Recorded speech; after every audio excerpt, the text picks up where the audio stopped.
రేపల్ల నియోజకవర్గం నక్షత్ర నగర్కు చెందినటువంటి కొత్తపాలెం గ్రామంలో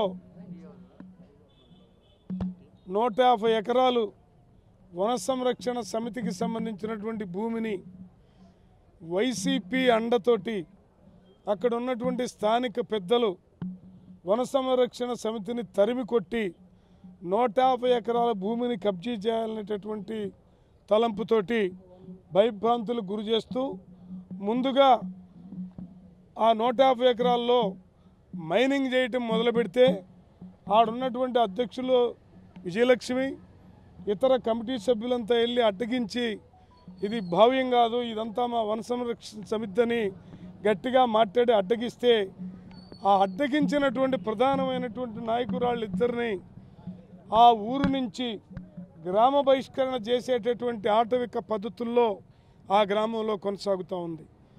ఇది వాళ్ళు ఎన్నిసార్లు పోలీస్ స్టేషన్కి స్థానిక అధికారులకి చెప్పుకున్నా ఏమాత్రం ఫలితం లేదు. అటవీ శాఖ అధికారులు హక్కులన్నీ వన సంరక్షణ సమితికే ఉన్నాయని మాటల్లో చెప్తున్నారు, కానీ వాళ్ళంతటి వాళ్ళు కలెక్టర్ గారికి కానీ ఎస్పీ గారికి కానీ రిపోర్ట్ ఇచ్చి ఈ యొక్క వన సంరక్షణ బాధితులకి న్యాయం చేయటంలో చిత్తశుద్ధి లేదనేది స్పష్టంగా కనపడుతూ ఉంది. ఈ సందర్భంగా ఒకటే తెలియజేస్తూ ఉన్నాం, ఈ వన సంరక్షణ సమితికి సంబంధించినటువంటి మత్స్యకారులకి అండగా సిపిఐ నిలబడుతుంది. మీరు ఎలాంటి అరాచకాలు చేసినా మీ అరాచకాలను ఎండగడతాం. ప్రజాక్షేత్రంలో ఎండగట్టి ఆ వన సంరక్షణ సమితికే అది దక్కడం కోసం సిపిఐగా పోరాడతాం. అందుకని ఆ బాధ్యతలను తీసుకొని అధికారులను గెలిచాం. ఆ తర్వాత ఆ గ్రామాన్ని కూడా సందర్శిస్తాం.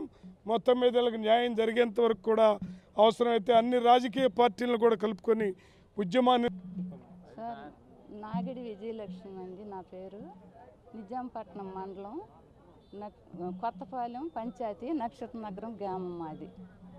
నేను ఫారెస్ట్ డిపార్ట్మెంట్లో వైస్ చైర్పర్సన్గా చేస్తాను.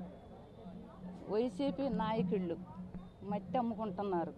ట్రాక్టర్కి అడ్డం వెళ్ళానని నన్ను రాడ్లు ఇచ్చుకుని తలకాయ పగలు కొట్టేస్తామని రాడ్లు ఇచ్చుకుని వచ్చారు మీదకి. రాడ్లు ఇచ్చుకొస్తే మా చెల్లి వచ్చింది నాకు తోడుగా. మా చెల్లిని నన్ను గ్రామంలో నుంచి బహిష్కరించారు సార్.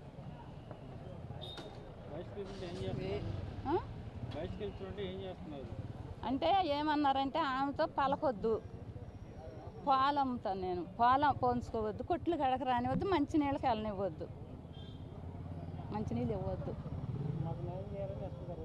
మేము